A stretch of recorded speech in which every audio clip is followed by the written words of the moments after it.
ನಮಸ್ಕಾರ, ಕರಾವಳಿ ಸಮಾಚಾರಕ್ಕೆ ಸ್ವಾಗತ. ನಾನು ನಿಮ್ಮ ಅರ್ಜುನ್ ಮಲ್ಯ. ಇದೀಗ ವಾರ್ತೆಗಳು. ನಮ್ಮ ನಂತರವೂ ಕೂಡ ಜನರು ನಮ್ಮನ್ನು ನೆನಪು ಮಾಡಿಕೊಳ್ಳಬೇಕು ಎಂದರೆ ಮಹಾತ್ಮ ಗಾಂಧಿ ಹಾಗೂ ಲಾಲ್ ಬಹದ್ದೂರ್ ಶಾಸ್ತ್ರಿಯಂತೆ ಬದುಕಿ. ಸಚಿವ ಮಂಕಾಳು ವೈದ್ಯ ಹೇಳಿಕೆ.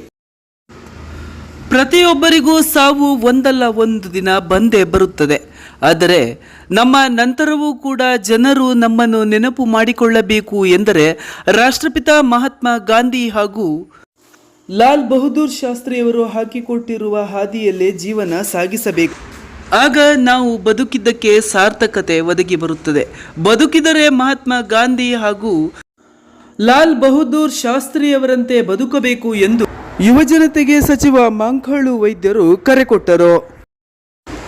ಸಚಿವ ಮಂಕಾಳು ವೈದ್ಯರು ಅರ್ಬನ್ ಬ್ಯಾಂಕ್ ಸಭಾಭವನದಲ್ಲಿ ಹಮ್ಮಿಕೊಂಡಿದ್ದ ರಾಷ್ಟ್ರಪಿತ ಮಹಾತ್ಮ ಗಾಂಧಿ ಹಾಗೂ ಲಾಲ್ ಬಹದ್ದೂರ್ ಶಾಸ್ತ್ರಿಯವರ ಜನ್ಮ ದಿನಾಚರಣೆಯ ನಿಮಿತ್ತ ದೀಪ ಬೆಳಗಿಸಿ ಅವರ ಭಾವಚಿತ್ರಕ್ಕೆ ಪುಷ್ಪಾರ್ಚನೆಯನ್ನು ನಡೆಸಿ ಮಾತನಾಡುತ್ತಾ, ಒಳ್ಳೆತನಕ್ಕೆ ಯಾವತ್ತಿದ್ದರೂ ಜಯ ಸಿಕ್ಕೇ ಸಿಗುತ್ತದೆ. ಸತ್ಯವನ್ನು ನಾವು ಹೆಚ್ಚು ದಿನ ಬಚ್ಚಿಡಲು ಸಾಧ್ಯವಿಲ್ಲ. ಸತ್ಯಕ್ಕೆ ಯಾವತ್ತಿದ್ದರೂ ಜಯ ಸಿಗುತ್ತದೆ. ಮಹಾತ್ಮ ಗಾಂಧಿ ಹಾಗೂ ಲಾಲ್ ಬಹದ್ದೂರ್ ಶಾಸ್ತ್ರಿ ಕೂಡ ಸತ್ಯದ ಹಾದಿಯಲ್ಲಿ ನಡೆದಿದ್ದಾರೆ. ನಮಗೆ ಸ್ವಾತಂತ್ರ್ಯವನ್ನು ತಂದುಕೊಟ್ಟಿದ್ದಾರೆ. ಮಹಾತ್ಮ ಗಾಂಧೀಜಿಯಂಥ ಮಹಾತ್ಮರನ್ನೇ ದುಷ್ಟರು ಗುಂಡಿಟ್ಟು ಕೊಂದಿದ್ದಾರೆ. ಇನ್ನು ಸಾಮಾನ್ಯ ಜನರ ಪರಿಸ್ಥಿತಿ ಯಾವ ಮಟ್ಟಕ್ಕೆ ಹೋದಿತು ನೀವೇ ಯೋಚಿಸಿ. ಆದರೆ ನಾವು ಯಾವತ್ತೂ ಸತ್ಯದ ದಾರಿಯಲ್ಲೇ ನಡೆದುಕೊಳ್ಳಬೇಕಾಗಿದೆ. ನಮ್ಮ ನಂತರವೂ ಕೂಡ ನಮ್ಮನ್ನು ಜನ ಗುರುತಿಸಬೇಕು ಎಂದರೆ ನಾವು ಸತ್ಯದ ಹಾದಿಯಲ್ಲಿ ನಡೆಯಬೇಕು. ರಾಷ್ಟ್ರಪಿತ ಮಹಾತ್ಮ ಗಾಂಧಿ ಹಾಗೂ ಲಾಲ್ ಬಹದ್ದೂರ್ ಶಾಸ್ತ್ರಿಯವರು ಕೂಡ ಸತ್ಯದ ಹಾದಿಯಲ್ಲೇ ನಡೆದಿದ್ದಾರೆ. ಹಾಗೆಯೇ ನಮಗಾಗಿ ಅವರು ಸ್ವಾತಂತ್ರ್ಯವನ್ನು ತಂದುಕೊಟ್ಟಿದ್ದಾರೆ. ನಾವು ಬದುಕಿದರೆ ರಾಷ್ಟ್ರಪಿತ ಮಹಾತ್ಮ ಗಾಂಧಿ ಹಾಗೂ ಲಾಲ್ ಬಹದ್ದೂರ್ ಶಾಸ್ತ್ರಿಯವರಂತೆ ಬದುಕೋಣ ಎಂದು ಯುವಜನತೆಗೆ ಕರೆ ಕೊಟ್ಟರು. ಫಾರಿನನ್ನ ಬಿಟ್ಟು ನಮ್ಮ ದೇಶದಲ್ಲಿ ನಾವು ಇರಬೇಕು, ದೇಶಕ್ಕಾಗಿ ಹೋರಾಟ ಮಾಡಬೇಕು ಅಂದರೆ ಅವರು ಕೋಟನ್ನು ತೆಗೆದು ಸಾಮಾನ್ಯ ಜನರಂತೆ ಒಂದು ಪಂಚೆಯನ್ನ ಉಡುಪಿ ಬಟ್ಟೆಯನ್ನು ಹಾಕದೆ ದೇಶಕ್ಕೋಸ್ಕರ ತ್ಯಾಗವನ್ನು ಮಾಡೋದು, ಕಾಂಗ್ರೆಸ್ ಪಕ್ಷದಗೋಸ್ಕರ ತ್ಯಾಗವನ್ನು ಮಾಡೋದು. ಅದು ನೋಡ್ಲಿಕ್ಕಾಗದೆ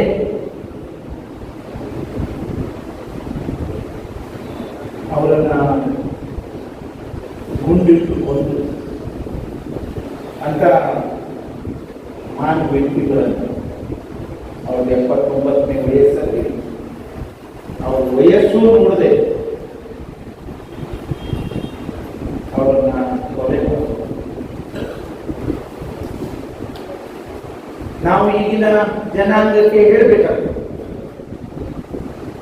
ಅವರ ನಿರಂತರ 2000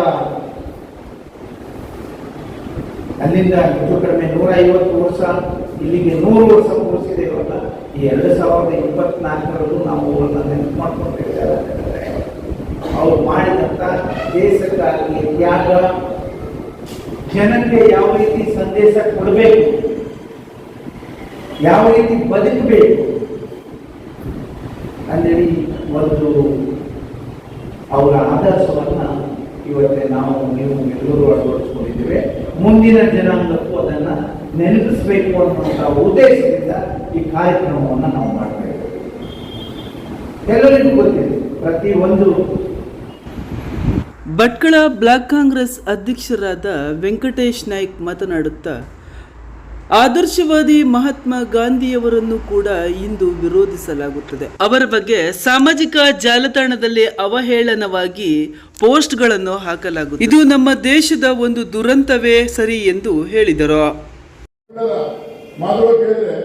ನಮಗೂ ಬಹಳ ಹೆದರಿಕೆ ಆಗ್ತದೆ. ಯಾಕಂದ್ರೆ ನಮ್ಮ ಮುಂದಿನ ಪೀಳಿಗೆಗೆ ನಮಗೆ ಸ್ವಾತಂತ್ರ್ಯ ತಂದುಕೊಟ್ಟರು ಯಾರಂತೂ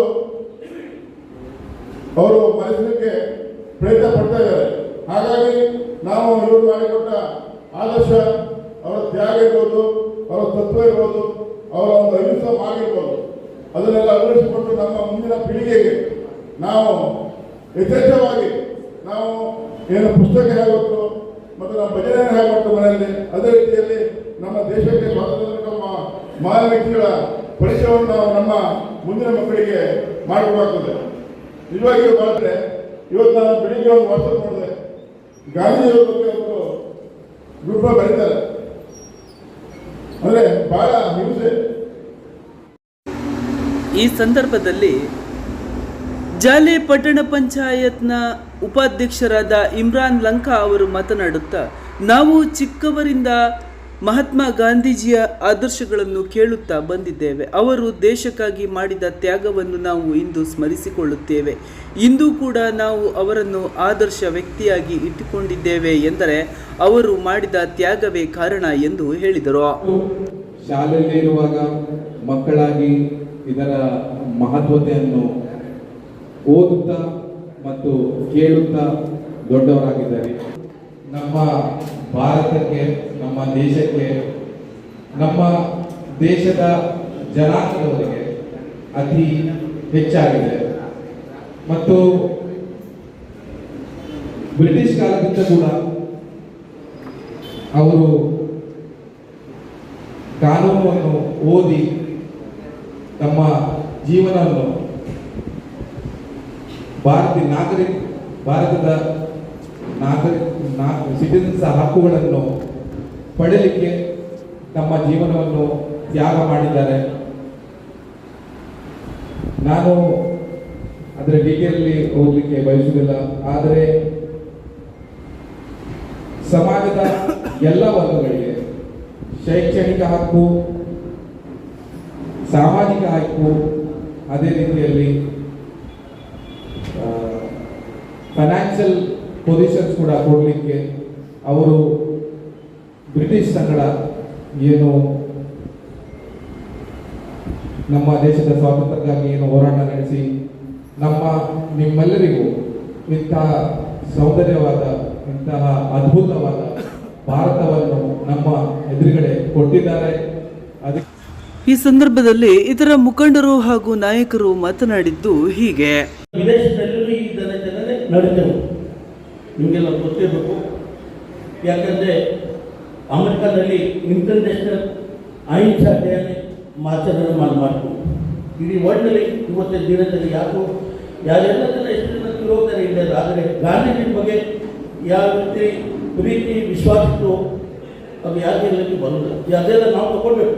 ಅವ್ರು ತೀರೋ ಹೋಗಾಯ್ತು, ಈ ಮುಂದೆ ಇಡೀ ನಾವು ಬರ್ತೀವಿ, ನಾವೆಲ್ಲ ಲೀಡರ್ ಇಲ್ಲ ಬಂದದೆಲ್ಲ ಒಬ್ಬರು ಯಾರು ಬರಲಿಲ್ಲ, ಎಲ್ಲ ಜನಪ್ರತಿನಿಧಿ ಎಲ್ಲ ಮೇಲ್ಮೇಲೆ ಲೀಡರ್ ಎಲ್ಲ ಕಾಣ್ಕೊಂಡು.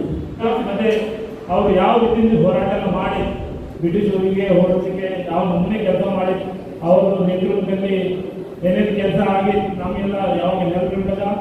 ಮತ್ತೆ ನಮ್ಮ ಸಚಿವರು ಇವತ್ತೇ ನಮಗೆ ಹೇಳುತ್ತೆ, ಕಾಂಗ್ರೆಸ್ ಪಾರ್ಟಿ 1924ರಲ್ಲಿ ಪ್ರಾರಂಭ ಆಗಿದೆ, 100 ವರ್ಷ ಆಗ್ತಾ ಉಂಟು. 100 ವರ್ಷದಲ್ಲಿ ನಾವು ಎಷ್ಟು ಒಳ್ಳೆ ಕೆಲಸ ಮಾಡಿದ್ವು ಅದನ್ನು ಪಬ್ಲಿಕ್ಗೆಲ್ಲ ಗೊತ್ತಾಗಬೇಕಾ. ಕೆಲವು ನಮ್ಮ ಕಡೆಯಿಂದ ತಪ್ಪಾಗ ನಮ್ಮದು ಕೆಲಸ ಮಾಡೋದು ಪಬ್ಲಿಸಿಟಿ ಆಗುವುದಿಲ್ಲ, ಹಂಗೆ ಆಗಬಾರ್ದು. ನಾವೇ ಸ್ವಲ್ಪ ಕೆಲಸ ಮಾಡಿ ಕೆಲಸ ಚರ್ಚೆನ ಆಗಬೇಕ. ಮತ್ತೆ ಈ ಸಂಬಂಧದಲ್ಲಿ ನಾವು ಜಾಸ್ತಿ ಮಾಡಿ ಮಾತಾಡೋದಿಲ್ಲ ಅಷ್ಟೇ. ಅಂದರೆ ಇವತ್ತೇ ಈ ಸಂದರ್ಭದಲ್ಲಿ ಬ್ಲಾಕ್ ಕಾಂಗ್ರೆಸ್ ಮಹಿಳಾ ಅಧ್ಯಕ್ಷರಾದ ನಯನಾ ನಾಯ್ಕ್, ಗ್ಯಾರಂಟಿ ಯೋಜನೆಯ ಅಧ್ಯಕ್ಷರಾದ ರಾಜು ನಾಯ್ಕ್, ಹಾಗೆಯೇ ಪಕ್ಷದ ಮುಖಂಡರಾದ ಸುರೇಶ್ ನಾಯ್ಕ್, ಗ್ರಾಮ ಪಂಚಾಯತ್ ಬೆಳಕೆ ಇದರ ಅಧ್ಯಕ್ಷರಾದ ಜಗದೀಶ್ ನಾಯ್ಕ್ ಮುಂತಾದವರು ಉಪಸ್ಥಿತರಿದ್ದರು. ಕರಾವಳಿ ಸಮಾಚಾರ ನ್ಯೂಸ್ ಬ್ಯೂರೋ.